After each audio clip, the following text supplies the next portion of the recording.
साथियों, बड़ा गंभीर और महत्वपूर्ण विषय हमारे सामने अभी चर्चा हुआ है। ये वास्तव में हमारे सामने ये जो विषय है, मूल निवासी बहुजनों की सभ्यता की धरोहर,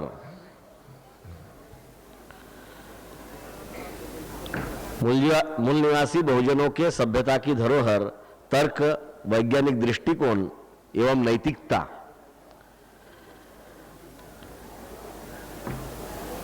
ये केवल हमारा विषय नहीं है। चिंतन के लिए हमें कुछ विधानों की जरूरत होती है, इसलिए हम विधान को यहां रखते हैं विषय के रूप में। तो ये केवल हमारा विषय नहीं होता है, हमारी एक सोच होती है। और साथ साथ मैं ये कहूंगा कि विशेषतः ये जो विषय है, ये विषय हमारे उन सभी ज्ञात अज्ञात महान पुरखों को अभिवादन है। हम उनको सैल्यूट करते हैं इस विषय के माध्यम से। और ये विधान किया है इसमें कि हमारे मूल निवासी बहुजनों की सभ्यता की धरोहर तर्क, वैज्ञानिक दृष्टिकोण एवं नैतिकता है। तो यही है। और ये जो सच्चाई है, ये सच्चाई, ये विधान हम क्यों कर रहे हैं? 21वीं सदी में हमें इस विधान को आज इस राष्ट्रीय स्तर के इस हमारे कार्यक्रम में लाने की क्या जरूरत पड़ी? क्यों कर रहे हैं हम विधान? ये इस विधान में बहुत सारी बारीकियां है और बहुत सारे शब्द भी है। मूल्यों की तरफ से देखा जाए तो तर्क है, वैज्ञानिक दृष्टिकोण है, नैतिक मूल्य है, लेकिन उसके पहले ये सारे ये हमारी जिस बात की धरोहर है उसे हमने सभ्यता कहा है। और हम जब सभ्यता इस शब्द का इस्तेमाल करते हैं, उपयोग और प्रयोग करते हैं, तो आने वाले समय में हम हमारी इस सभ्यता को, जो हमारी सभ्यता है, क्योंकि आने वाले समय में यह हमारा नारा हो सकता है कि चलो सभ्यता की ओर, go back to civilisation, not a culture. हम कल्चर को छोड़ना चाहते हैं, हम संस्कृति को छोड़ना चाहते हैं, हम संस्कृति को नकारना चाहते हैं और हम सभ्यता को स्वीकारना चाहते हैं, हम सिविलाइजेशन को स्वीकारना चाहते हैं, कल्चर को नकारना चाहते हैं। आने वाले समय में, क्योंकि मैं डीडी कोशाम्बी का एक किताब पढ़ रहा था, 15-20 साल पहले की बात है। उनका एक किताब है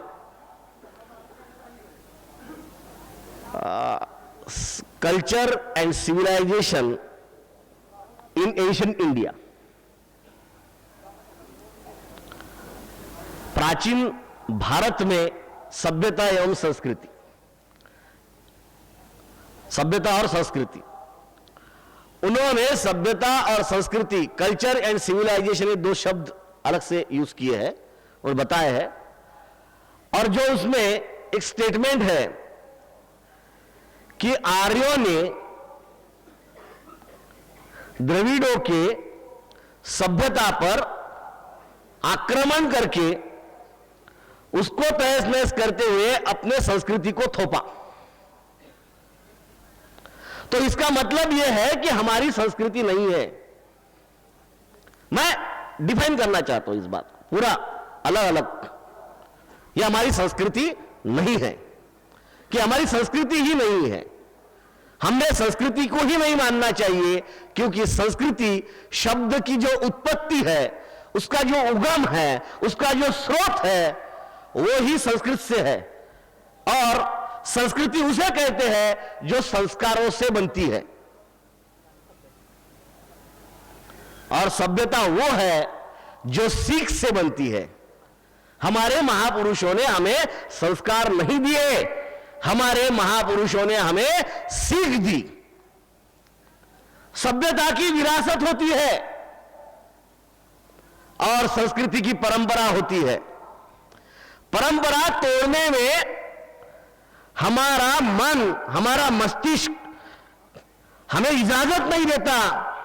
विरासत को बदलने में, विरासत को तब्दील करने में, विरासत को विकसित करने में हमें हमारी सभ्यता प्रेरित करती है। और इसलिए हम सिविलाइज्ड लोग थे और हम सिविलाइज्ड लोग बनना चाहते हैं, और हमारे महापुरुषों का यही संदेश है। संस्कृति ब्राह्मणों की थी, ब्राह्मणों की है, ब्राह्मणों की रहेगी। हमारा जो है, हमारी सभ्यता है, थी, हमारी सभ्यता रहेगी, और इसलिए उस सभ्यता का हमें पुनर्निर्माण करना है, और इस दिशा में अब हमें इसके आगे सोचना है। और इसीलिए, क्योंकि सभ्यता जो चीज है वो सभा से बनती है। सभा, जब लोग सभा में आते हैं, अपना अपना मंतव्य देते हैं और एक मिलजुल कर एक निर्णय लेते हैं, जिसे हम लोकतांत्रिक प्रोसेस, प्रक्रिया कहते हैं, डेमोक्रेटिक प्रोसेस। और लोकतांत्रिक प्रक्रिया से निर्णय लेकर वो आगे बढ़ते हैं, और उसे हम सभ्यता कहते हैं। क्योंकि सभ्यता में हर किसी व्यक्ति का, समाज के हर व्यक्ति का, समाज के हर पर्सनैलिटी का वहां पे उपयोग और प्रयोग होता है, उनका मंतव्य वहां पे लिया जाता है। और इसीलिए जो सभ्यता होती है तो वो सभा से बनती है। सभा से जो निर्णयों की जो श्रृंखला बनते जाती है, उसकी जो विरासत बनते जाती है, उसे हम सभ्यता कहेंगे। और मैं मोटा मोटी तौर पर, क्योंकि अभी मैं एकेडमिशियन नहीं हूं, क्योंकि जैसे अभी डॉक्टर हरपाल बौद्ध जी है, डॉक्टर राहुल राज जी है, उषा किरण जी है, वो अपना अध्ययन करती है। हमारे डॉक्टर प्रभाकर निसर्गंदन, ये भी, उनके साथ मेरी बातचीत हो रही थी कि भाई आप एकेडमिक भाषा में लिख सकते हो, तो आप इस बात को कंसेप्चुअलाइज करो। और हमारे जो मान्यवर हमारे साथी दयाराम जी है, इन्होंने भी इस विषय पर अपनी अभी पुस्तक लिखी है, और उस पुस्तक में भी उन्होंने इस विषय को रखा है। तो अब उनका, वो एक लेखक के तौर पर उन्होंने, और एक कार्यकर्ता के तौर पर भी, एक नेतृत्व के तौर पर उन्होंने बहुत अच्छा उसमें अपना विश्लेषण रखा है। लेकिन मैं चाहूंगा कि और उसमें एकेडमिक लेवल से उस पर सोचा जाए, और मैं एकेडमिक लेवल से सोच सकता हूं लेकिन रख नहीं सकता हूं। लिखने की जो बात होती है तो वो बात उसमें थोड़ा अलग ये होता है। तो मैं चाहूंगा कि जो एकेडमिशियन है, उन्होंने इस बात को और विश्लेषित करना चाहिए और उसमें चिकित्सा करनी चाहिए। मैं सभ्यता की मोटा मोटी तौर पर एक ऐसी व्याख्या करूंगा कि प्राकृतिक संपदाओं का निरंतर संवर्धन एवं रक्षा हेतु वैज्ञानिक कसौटी पर आधारित मानवीय नैतिक सीख की जो धरोहर होती है या विरासत होती है, उसे हम सभ्यता कहते हैं।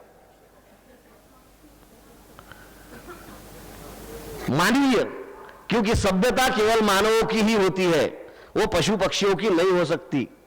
संस्कृति पशु पक्षियों की भी हो सकती है। कल्चर जो होता है वो अलग अलग जीव जंतुओं का भी होता है, लेकिन सभ्यता केवल और केवल मानवों की होती है। और जब जब सभ्यता का निर्माण हुआ है, जिसे सिविलाइजेशन कहते हैं, तो उन सिविलाइजेशन में हमने देखा है, जैसे कि हमारे देश में मौजूदा स्तर पर अगर हम देखना चाहते हैं, तो अगर आप चंडीगढ़ में जाते हो तो वो प्लान सिटी है। तो प्लान सिटी में सभी बातों का ध्यान रखा जाता है, सबको हवा मिले, रास्ते बराबर हो, वहां साफ सफाई और सुथरापन हो, वहां स्वच्छता हो, वहां पेड़ पौधे लगे, वहां पे सबको ऑक्सीजन मिले, वहां पे ये सारी बातें मिले।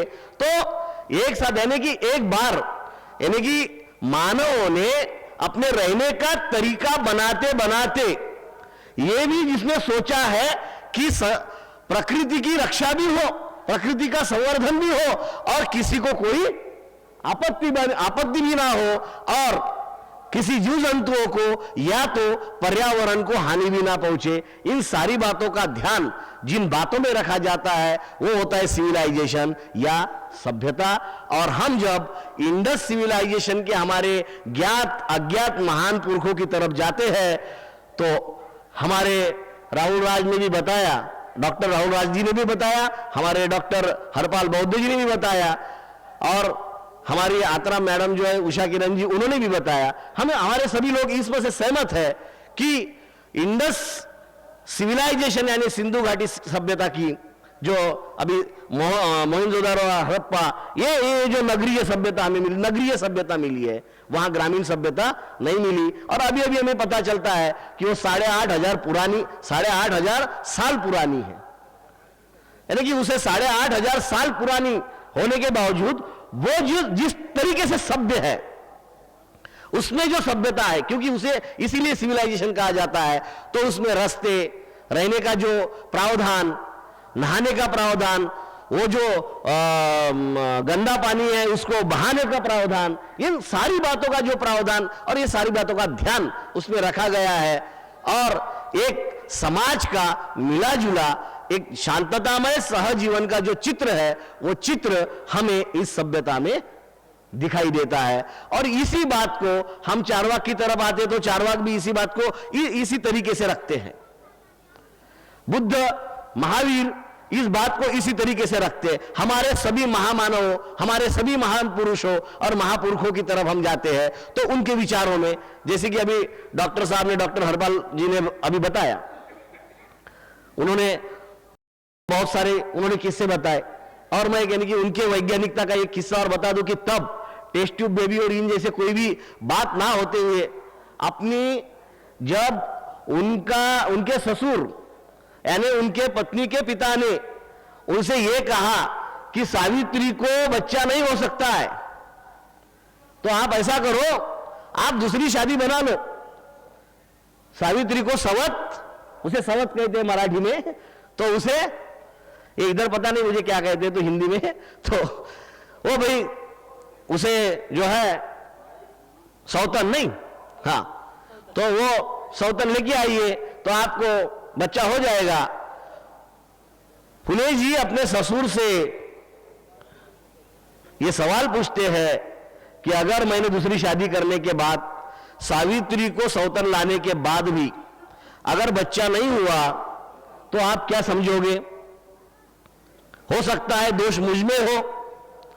अगर मुझ में दोष है और यह पता चलता है कि मुझ में दोष होने की वजह से अगर सावित्री को बच्चा नहीं होता तो क्या आप मुझे भी सौतन लाओगे, या मुझे सौतन लाने की सोच आप रख सकते हो, या सावित्री का दूसरा ब्याह कर सकते हो? 150 साल पहले यह कहने की हिम्मत केवल और केवल हमारे महापुरुष ही कर सकते थे। ये जो बात है तो ये हमारी धरोहर है, ये हमारी विरासत है। और उन्होंने 8,500 साल पुराना भी इतिहास अगर खोदो, 2,500 साल पुराना हमारे बुद्ध, महावीर और चारवाक का भी इतिहास खोदते हैं हम, और हम हमारे अशोक महान की तरफ भी जाते हैं तो हमें दिखाई देता है कि हमारे इन सभी महापुरुषों ने जिस तरह से उन्होंने जो रखरखाव किया है, उन्होंने जो डेमोक्रेटिक सिस्टम का उन्होंने तब सूत्रपात किया है, तब उन्होंने यानी कि उस समाज को जिस तरह से रियायतें दी है, जिस तरह से उन्होंने समाज को बनाने की कोशिश की है, और जो अप्रोच जिस अप्रोच का उन्होंने प्रयोग किया है, जो दृष्टिकोण उन्होंने रखा है, वो अगर हम दिखाई देते हैं, वो अगर हम देखते हैं तो हमें दिखाई देता है कि वे तर्क के कसौटी पर है। वे उनका हर कृति, उनका हर विचार, अगर महान अशोक महान के कई पत्रों को और शिलालेखों को अगर हम पढ़ते हैं, उनके शिलालेखों के स्वरूप में उनके सब ये है, तो उसमें से भी हमें ये पता चलता है। शिवाजी महाराज जी का भी, छत्रपति शिवाजी महाराज का भी उल्लेख हुआ यहाँ पे, यानी कि अभी ये उनका भी नाम लिया गया। या तो फिर इधर हम बाबा साहब के तरफ आते हैं, गाडगे महाराज की तरफ आते हैं, या हमारे जितने भी ये संत संत और जितने भी महात्मा वगैरह जो जो महामानव जो हमारे हैं, तो उन सभी महामानवों की जिंदगी की तरफ, उनके जीवन की तरफ हम देखते हैं तो हमें जो बातें हैं वो पता चलता है कि वे जो है, तो इसीलिए यानी कि जैसे बाबा साहब ने लिखा हुआ बुद्ध एंड हिज धम्मा किताब है, उस किताब में आखिरी में बुद्ध के बारे में दुनिया भर के लोगों ने क्या क्या कहा है वो लिखा है। उसमें एक स्टेटमेंट ये भी है कि आधुनिक विज्ञान बुद्ध के अनित्यवाद के सिद्धांत का प्रतिध्वनि है।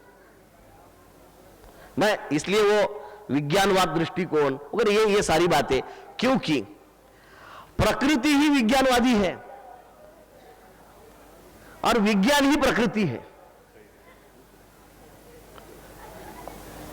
और इसीलिए जब जब आप विज्ञानवादी दृष्टिकोण अपनाते हो तो आप प्रकृति को अपनाते हो, आप प्रकृति को समझते हो, क्योंकि प्रकृति नियमों के बाहर नहीं चलती, प्रकृति के अपने नियम है और प्रकृति अपने कार्य कारण भाव से चलती है, और उसी कार्य कारण भाव को जो लोग मानते हैं उसे ही हम वैज्ञानिक दृष्टिकोण कहते हैं। और हमारे महापुरुष इन सारे प्राकृतिक बातों को ही मानते हैं, इसलिए प्रकृति वैज्ञानिक दृष्टिकोण से भिन्न नहीं है, इसलिए प्रकृति वैज्ञानिक दृष्टिकोण और यही सब अपनाने की बात जो है वो सभ्यता में होती है, इसलिए वो सभ्यता भी एक प्राकृतिक बात है, क्योंकि विकास, निरंतर विकास होना और पर्यावरण का और खास तौर पे प्रकृति के संसाधनों का, संपदाओं का हमने रक्षा और संवर्धन करना, उसमें वो बात आती है। इसमें और उनके बारे में, यानी कि जिनकी संस्कृति थी उनके बारे में विका राजवाड़े नाम के एक जो लेखक है, शायद आपने उनका अगर ये किताब पढ़ा कि भारतीय विवाह संस्था का इतिहास, अगर ये आप पढ़ते हैं तो वो तो यानी कि वो पढ़ने के बाद में यानी कि उन्होंने जो वेदों के दाखिले, वेदों के जो उदाहरण वगैरह दिए हैं, तो कोई भी पुरुष और स्त्री एक साथ मिलकर वो किताब पढ़ भी नहीं सकते, या तो उन बातों को यानी कि वो एक साथ ऐसे चौराहे पर यानी कि उन ऐसे जाहिर इसमें भी नहीं पढ़ सकते। इतना जो यानी कि अश्लीलता भरा जो वर्णन जो है वो वेदों में किस तरह से है, इस बात को राजवाड़े जी ने बताया है, विका राजवाड़े ने, और वो भारतीय विवाह संस्था का इतिहास जो उन्होंने बताया, तो उसमें उन्होंने उनके ही इन्हीं ब्राह्मणों को उन्होंने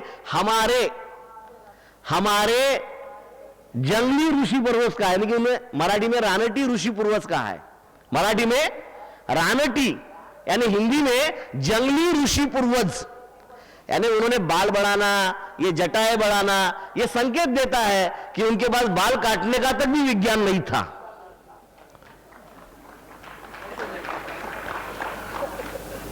यानी कि बाल काटने की भी जो आइडिया है या जो साधन है वो उनके पास में नहीं है, इसलिए वो वैसा रहते हैं। इसीलिए राजवाड़े उनका ही आदमी जो इतिहासकार है, जिन्होंने इतिहास के तथ्यों को लाया है, वही कहते हैं कि हमारे जंगली ऋषि पूर्वज, उन्हें वो जंगली ऋषि पूर्वज कहता है, वो उन्हें भूदेव, देव, परमेश्वर, वो बहुत महान वगैरह ऐसा वैसा बिल्कुल कुछ नहीं कहता है। और ये सारी जो प्रथा है फिर उसमें यानी कि औरतों को किस तरह से बेचा जाता है, औरतों का भोग वस्तु के तौर पर कैसे उपयोग और प्रयोग किया जाता है, और उसमें उन्होंने अपनी विवाह संस्था और विवाह संस्कृति का किस तरह से उन्होंने अपना विकास किया हुआ है, इन सारी बातों का जो लेखा जोखा जो है वो फिर ऋग्वेद काल से लेकर तो उन्होंने यानी कि मनुस्मृति तक और मनुस्मृति के आगे आज तक का उन्होंने जो ब्यौरा है वो उसमें उन्होंने लिया हुआ है। अगर हम उस किताब को पढ़ते हैं तो हमें यह दिखाई देता है कि उनकी जो संस्कृति है वो संस्कृति किसी को बोलने की, पढ़ने की, लिखने की इजाजत नहीं देती उनके सिवा, क्योंकि उनको डर है, वो हमेशा डर की छाया में रहते हैं कि कहीं अगर ये दूसरे लोगों ने इन सारी बातों को जान लिया तो फिर हमारी पोल खोल हो जाएंगे और हमारा महत्व ही नहीं रहेगा, हमारा कोई वर्चस्व नहीं रहेगा। इसलिए अपने वर्चस्व को स्थापित रखने के लिए, निरंतर स्थापित रखने के लिए वे दूसरों को गुलाम बनाना चाहते हैं और इसलिए हर बात से वंचित रखना चाहते हैं। और वंचित रखने के लिए अगर कोई विरोध करता है उन्हें, तो उसकी हत्या कर देने पर, हिंसा कर देने पर भी उतारू हो जाते हैं। हिंसक बन जाते हैं, तो यही उनकी संस्कृति है। मारना उनका धर्म है, बचाना हमारे महापुरुषों का और हमारी सभ्यता का धर्म है। सभ्यता में बचाया जाता है, संस्कृति में मारा जाता है। संस्कृति में दो तरीके से मारा जाता है। अगर आप मेंटली नहीं मर सकते हो तो आपको फिजिकली मारा जा सकता है, यानी कि किसी भी तरीके से मरना तय है। संस्कृति में आप जिंदा दिखाई देते हो, लेकिन जिंदा दिखाई देते हुए भी आप गुलाम रहते हो, गुलामी की मानसिकता रखते हो, तो इसका मतलब यह होता है कि आप मेंटली आपकी पूरी मौत हो जाती है। और जब आपकी मेंटली मौत होना असंभव लगता है तो वो आपको फिजिकली मार देते हैं। फिर उसका भी एक अभी जो प्रस्तावना में हमारे डॉक्टर साहब निसर्गेंदु जी ने बताया था कि वो पानसरे, कलबुर्गी, गौरी लंकेश, इन सारे लोगों को मारा गया। ये फिजिकली इसलिए मारा गया क्योंकि मेंटली वो उन्हें नहीं मार सके। हमारे महापुरुषों को भी उन्होंने ऐसा ही फिजिकली मारने की कोशिश की, बल्कि कोशिश ही नहीं की, कामयाब कोशिश की। और हमारे बहुत सारे महापुरुषों को उन्होंने ऐसे ही मौत के घाट उतारा है। और उनके संस्कृति का ये लिहाज रहा है, उनकी संस्कृति की ये परंपरा रही है कि वे हमेशा हिंसा करते हैं, और उनकी हिंसा की ही रही है, तर्क तो है नहीं। वैज्ञानिक दृष्टिकोण तो दूर दूर तक उनसे यानी कि उनका कोई संबंध ही नहीं है। सवाल पूछो तो उनकी झल्ला जाती है, वो जलन हो जाती है, वो बिल्कुल ऐसे खौल जाते हैं, श्राप देने लगते हैं, और वो श्राप देकर फिर किसी को भी जलाना चाहते हैं। फिर वैसे नहीं जला सकते तो कथा और कहानियों में हमको जलाया हुआ दिखाते हैं। मैंने 9वीं क्लास की एक किताब पढ़ी थी, कला का इतिहास। तो उसमें पूरे दुनिया के कला का इतिहास बताया था। उसमें यानी कि ये यहां का सिविलाइजेशन, ग्रीक या बाकी भी सिविलाइजेशन, इंडस सिविलाइजेशन, सब, और हर सिविलाइजेशन के फोटो दिए गए थे बाकायदा, उसकी जानकारी दी गई थी उसके फोटो के साथ में, ये सारा। और हर यानी कि हर सभ्यता का, हर सभ्यता में जो कला है उसका विकास किस तरह से हुआ उसका उन्होंने ब्यौरा दिया था, और ये सारा प्रमाण के साथ में उन्होंने दिया था। और ये सारा उन्होंने 2-2, 4-4 पन्ने हर सभ्यता को दिए थे। और इन्होंने आर्यांची कला यानी आर्यों की कला, मराठी की किताब थी वो, आर्यों की कला नाम का एक स्वतंत्र विभाग दिया। कितने पन्नों का होगा आर्यों के कला का विभाग? हाँ नहीं, ये पाठ्य पुस्तक महामंडल महाराष्ट्र पाठ्य पुस्तक महामंडल का किताब था, 9वीं क्लास का, कला का इतिहास, कला एवं रसग्रहण, ऐसा ये था वो। तो उसमें वो आर्यों की कला को कितने पन्ने दिए होंगे, कितने पन्नों की थी आर्यों की कला। उन्होंने हर बात को प्रमाणित करने के लिए और बताने के लिए 4-4, 5-5 पन्ने लगाए, और आर्यों की कला केवल एक पन्ने की थी, और उसका स्वतंत्र विभाग था। और क्या कला थी उनकी? तो उन्होंने रामायण और महाभारत में जो पुष्पक विमान की कल्पनाएं की, उन्होंने जो उड़ने की कल्पना की, उन्होंने जो डूबने की कल्पना की, उन्होंने जो मारने की और श्राप की कल्पनाएं की, ये सारी उनकी कला, यानी चूतिया बनाने की कला, सब मूर्ख बनाने की जो कला है वो आर्यों की कला है। उनकी वैसे दूसरी कोई कला नहीं। इसीलिए उषा किरण जी ने जो कहा कि 64 कलाएं हमारी है, वो कलाएं तो उन्होंने गिनवाई, लेकिन कलाएं हमारी है, संसाधन हमारे हैं, सब हमारे ही लोगों का है।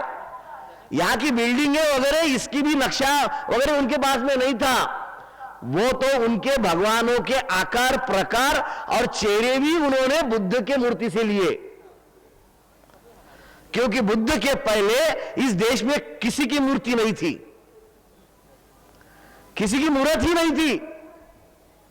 और जो थी तो फिर वो इंडस सिविलाइजेशन में थी, जो कि यानी कि हमें दिखाई दी, जो पशुपतिनाथ वगैरह जो बताते हैं हम, तो ये सारी जो बात मैडम ने जो बताया था कि वो यानी कि कुपार लिंगो शिव है, पशुपतिनाथ है, ये सारी बातें शंभो है, तो ये सारी बातें हैं उसमें। तो वो तब की यानी कि उन्होंने जिस सभ्यता को तहस नहस किया, तो उस सभ्यता में जो कलाएं थी उन कलाओं को भी उन्होंने नहीं देखा, उससे भी उन्होंने कुछ नहीं सीखा, उन्हें कुछ नहीं मिला। लेकिन हमारे पुरखों ने वो पीढ़ी दर पीढ़ी उन बातों को रखा, और बाद में जब बुद्ध के समय उन्हें अवकाश मिला तो उन्होंने अपनी सारी सभ्यताओं के जितने भी पहलू थे उस सारे पहलुओं को उजागर कर दिया। और वो पहलुएं जब उजागर हो गई तब इन्होंने भी जो उनका ब्रह्म, जो उनका ईश्वर निराकार था, उसे उन्होंने आकार दे दिया। और बुद्ध का ही चेहरा उनके देवियों के लिए, देवताओं के लिए उन्होंने लिया, क्योंकि वो जो साफ सुथरा, सुंदर, प्रभावी जो चेहरा था, वो चेहरा जो हमारे शिल्पकारों ने, हमारे शिल्पियों ने जो उसे उसकी ये की, जो उसका उन्होंने उसको जो अवतरित किया, तो उस बात को इन लोगों ने लेकर हम पर ही फिर उसका और पूजा विधि, कर्मकांड सब कुछ थोप दिया और श्राप दे दिया, हमें श्राप दे दिया नहीं। तो ये उन्होंने हमको संस्कारों में उन्होंने तब्दील किया, फिर 16 संस्कार, फिर और पूजा विधियां वगैरह वगैरह सारी बहुत सारी बातें जो अवैज्ञानिक है। और नैतिकता, तो नैतिकता से इनका कोई सरोकार नहीं है। इनके सारी किताबें, धर्म ग्रंथ जो है वो सारे अनैतिकता से भरे पड़े हैं। कुछ भी उठा लो, पढ़ लो, अगर आपको समझ में आता है तो आप खुद ही कहोगे कि अश्लील है। अगर नहीं समझ में आता है तो फिर आप हाथ जोड़ोगे, क्योंकि किसी किताब में जब किसी का जन्म होते हुए दिखाई देता है तो फिर हम उसको हाथ जोड़ देते हैं और फिर उसके नाम का हम जयघोष कर देते हैं और ये कहते हैं कि वो उसका जन्म होने की जो उसकी जो ये बताते हैं, जो प्रोसेस बताते हैं, तो वो जो अनैतिक, अवैध और अप्राकृतिक जो प्रोसेस है, उस प्रोसेस को हम मान लेते हैं, जबकि हमने कभी उस प्रोसेस को देखा नहीं होता, उसकी कोई अनुभूति हमारी नहीं होती, फिर भी हम उसे मान लेते हैं।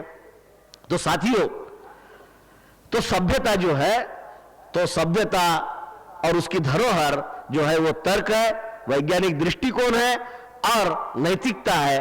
साथ ही ये जो सभ्यता में आचरण महत्वपूर्ण होता है, वर्तन महत्वपूर्ण होता है, और संस्कृति में आचमन, यानी संस्कृति में, सभ्यता में आचरण, आचरण में हमेशा दिया जाता है, वो कुछ बताया जाता है, कुछ सिद्ध किया जाता है, और आचमन में लिया जाता है, केवल लिया जाता है, खाया जाता है और उसको ग्रहण किया जाता है। तो आचमन केवल, उनकी भूख प्यास कभी मिटती नहीं, वो हमेशा वो लेते रहते हैं। ये सभ्यता और संस्कृति, और मैं इसमें जो फर्क है कि जैसे सभ्यता में सीख होती है तो संस्कृति में संस्कार, इसकी धरोहर या विरासत होती है तो उनकी परंपरा होती है। इंडस, जैसे मैंने एक बार ऐसे ही जरा थोड़ा मजाक में गूगल पर थोड़ा सर्च किया और ये कोशिश, यानी कि ये कोशिश की कि भाई ये संस्कृति और सभ्यता में क्या फर्क है ये दिखाने के लिए, तो उस पर वो कुछ लोगों के वो ट्विटर पर वो चालू थे, तो मैंने वो संवाद पढ़ना चालू था मेरा, और मैं सोच रहा था कि अभी मुझे उसका उत्तर मिलेगा, तब मुझे उत्तर मिलेगा। वो सामने वाले एक दूसरे से पूछ रहे थे संस्कृति क्या है, सभ्यता क्या है। आखिर में सामने वाले ने, एक ने पूछ लिया कि आप इसका उदाहरण बताइए कि संस्कृति और सभ्यता किसे कहते हैं। तो उसने फिर जवाब देने वाले ने कहा, just like for example the Indus civilisation and Vedic culture.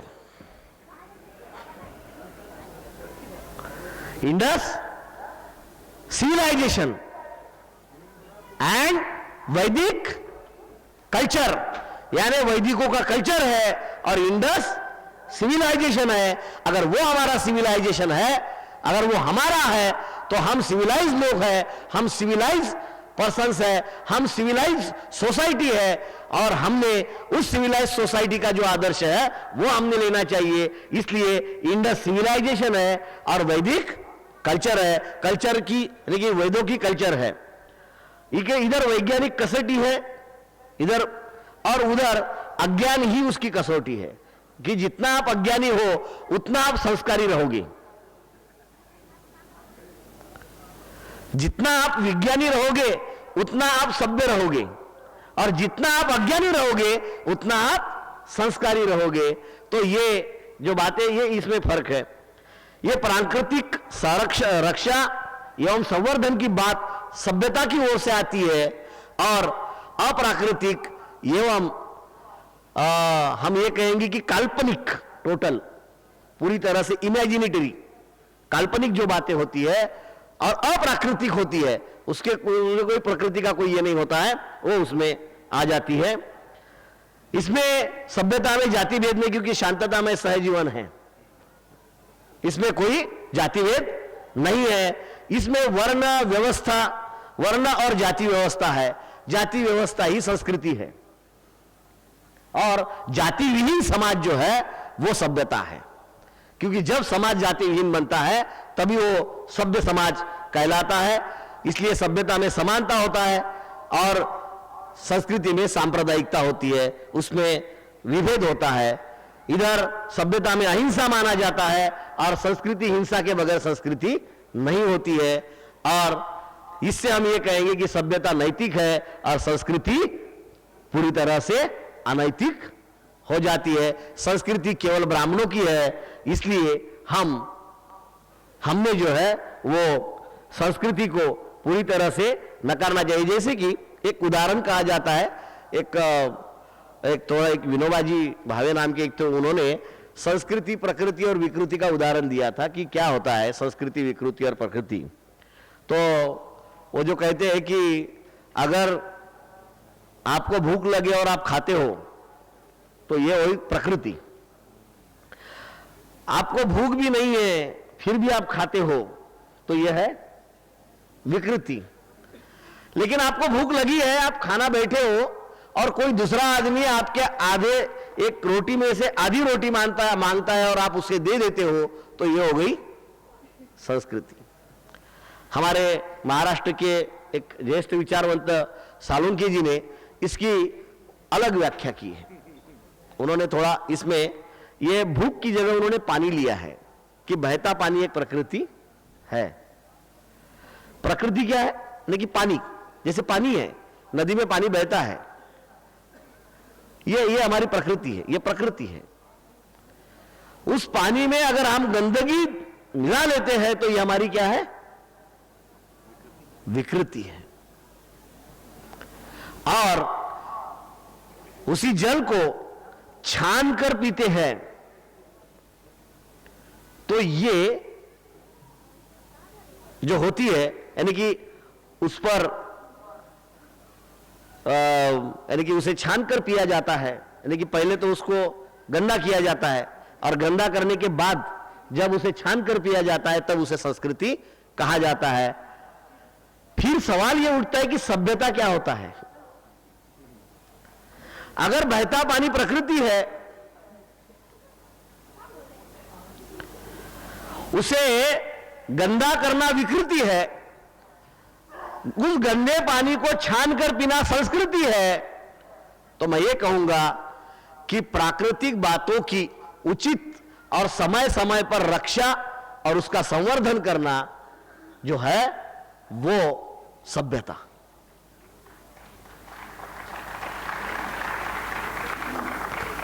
जो प्राकृतिक बातें हैं उन प्राकृतिक बातों की रक्षा करना, अगर वो पानी प्राकृतिक है तो उसे गंदा नहीं होने देना, उसे बेकार नहीं जाने देना, उसका उचित प्रयोग करना, यह सभ्यता है। और उसे गंदा होते देखना यह संस्कृति है। क्योंकि गंदा होने के बाद में हमें पता है कि हम उसे साफ सुथरा कर सकते हैं और फिर उसको साफ सुथरा करके पीने का। तो ऐसा नहीं है।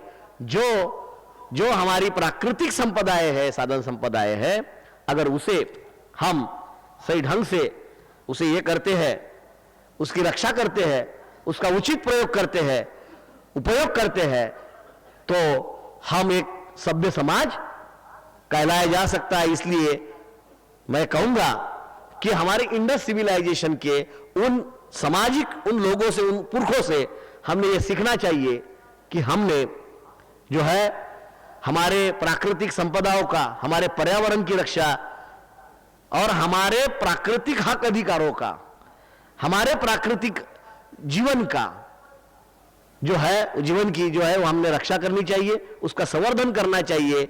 यही वैज्ञानिक, इसी में वैज्ञानिक दृष्टिकोण आता है, इसी में नैतिकता भी आती है और यही तर्क शुद्ध बात भी होती है।